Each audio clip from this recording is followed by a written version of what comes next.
আমাদের মাঝে উপস্থিত আছেন সাবেক প্রধানমন্ত্রী বেগম খালেদা জিয়ার রাজনৈতিক সচিব এবং এনটিভির চেয়ারম্যান আলহাজ মোহাম্মদ মোসাদ্দেক আলী, উপস্থিত আছেন এনটিভির ব্যবস্থাপনা পরিচালক আশফাক উদ্দিন আহমেদ, উপস্থিত আছেন এনটিভির পরিচালক নুরুদ্দিন আহমেদ সহ এনটিভির বিভিন্ন বিভাগীয় প্রধানগণ, সংবাদকর্মী, কলাকৌশলী এবং এই মসজিদে যারা নিয়মিত নামাজ আদায় করেন সেই মুসল্লিগণ এবং এই মসজিদের ইমাম এবং মুয়াজ্জিন উপস্থিত আছেন।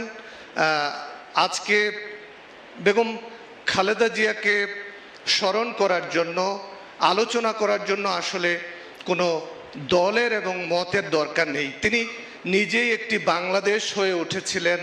তিনি সবার কাছে, সবার পক্ষের লোক হয়ে উঠেছিলেন।